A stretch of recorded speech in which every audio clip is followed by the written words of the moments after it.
Thank you, Mr. Barton, for being here today. Would you consider yourself a friend of the Prime Minister, the current Prime Minister, Justin Trudeau? No. I consider myself having I'm not a friend. I have a professional relationship. When did you first meet? Excuse me, can I finish, Mr. Chair? Sure. Briefly. I respect him. I think he respects me. I don't have his personal phone number, and I haven't been in a room alone with him. Okay. Never been in a room alone with him. Yeah. All right. When did you first meet the Prime Minister? And when I'm referring to the Prime Minister, I'm always referring to Prime Minister Justin Trudeau. When did you first meet him? I think I met him in 2013, when I was actually going up to meet. Before he was elected. Before he was, going up. Prime You know where I was going is to see Mr. Flaherty, and I was in the elevator, and someone introduced him to me and said, "This is Justin Trudeau." I didn't know what he looked like or where he was, so I was going to see Minister Flaherty. Okay. Did you ever meet with the Prime Minister or members of his staff while he was leader of the Liberal Party before the 2015 election outside of that meeting? Okay. When did you first communicate with Justin Trudeau after he was elected Prime Minister?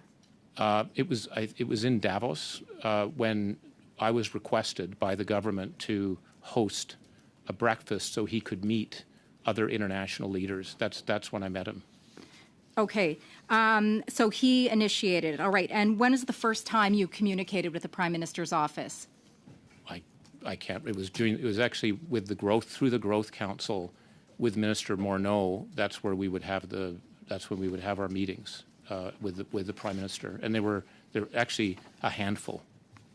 All right. How many times did you meet with Justin Trudeau after his election as Prime Minister in 2015, would you say?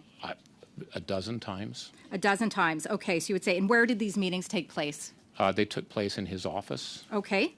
And who initiated those meetings of the 12, would you say? Can you allot 12? He requested updates on the Growth Council, and I was with Minister Morneau when we would have those meetings. Okay, and that was the sole subject of those meetings, the Growth Council, only the Growth Council? The Growth Council, yeah. Okay. How many times did you or McKinsey meet with staff in the Prime Minister's office after his election in 2015, would you say? So you said a dozen for you. How many for other staff in McKinsey other than yourself? I would be surprised if any of them did. I certainly wasn't aware of it. Oh, okay. So you're not sure if any other, would you say any of the other McKinsey staff members met with the Prime Minister, anyone in the Prime Minister's office after that time? I honestly have no idea. Okay, that's interesting. Thank you. You helped arrange for Justin, as you mentioned, the Prime Minister, to meet many world business leaders at the World Economic Forum in Davos, as you just made reference to. So he initiated that meeting.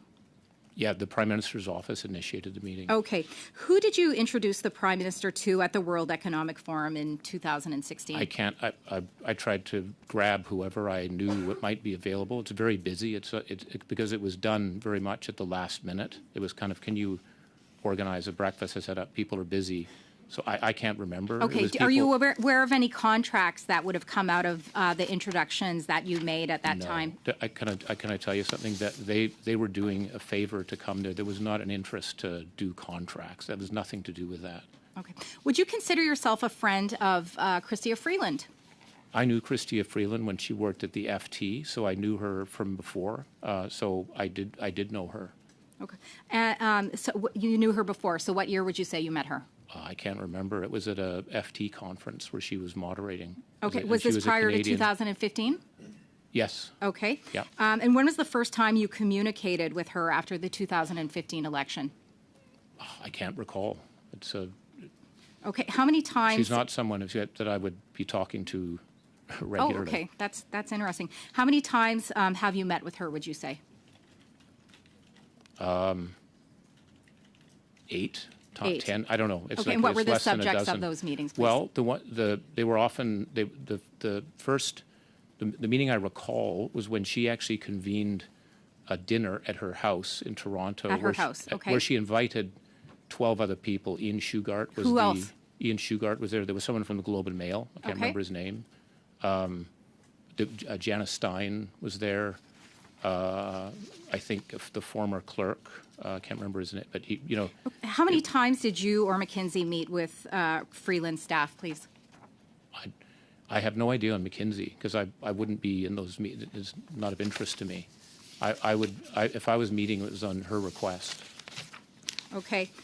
That's very interesting because what you're painting here, Mr. Barton, is not a close relationship. Yet I have here a quote from the Prime Minister at Davos where he said, "I'm talking about Dominic Barton, the global managing director for McKinsey and Company. When I went to the Economic World Forum in Davos just a few months after having been elected, I had the privilege of meeting a number of the world's business leaders." Who set that up? Dominic Barton, you, sir. I met the leaders of major corporations from around the world, and the one thing they all had in common, they all knew Dominic. I came to appreciate, maybe even envy, Dominic's contact list, so we recruited him. Bill Morneau and I offered him $1 a year to chair the Advisory Council on Economic Growth, and he agreed.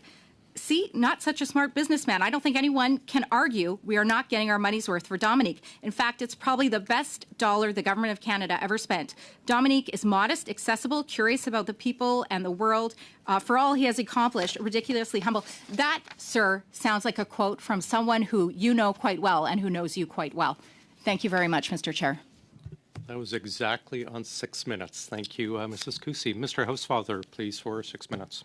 Thank you very much, Mr. Barton. Thank you for being here voluntarily today. I appreciate it very much. And I want to start by saying that this committee had undertaken a study on outsourcing.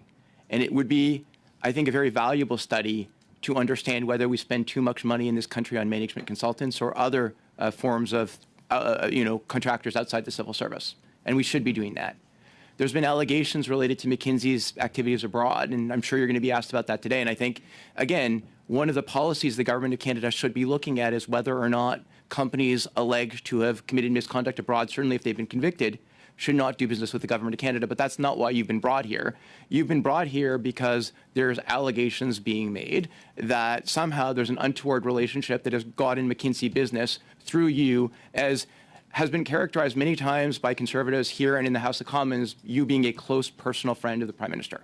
So I'm going to revisit the first question Ms. Cusi asked you. Mr. Barton, would you consider yourself a close personal friend of the Prime Minister? No, I'm not a close personal friend of the Prime Minister. Would you say he's one of your 5 best friends? No. One of your 10 best friends? No. One of your 25 best friends? No. One of your 50 best friends? No. Do you have his personal phone number? I do not. Do you and the Prime Minister exchange birthday cards every year? No. Birthday presents? No. Do you and your wife go out to dinner with the Prime Minister and his wife? No. Do your kids socialize? No. Do you exercise with him? No. Have you ever, outside of a business relationship, had social contact with the Prime Minister? No. Okay, so let's put aside the idea that he's your close personal friend that doesn't even understand. Like, you mentioned the Conflict of Interest Act, which you obviously went through when you were named ambassador to China. You would be aware of the definition of a friendship within the meaning of that act. Do you believe you even meet the definition of a friendship under the Conflict of Interest Act? No, I'm not a friend.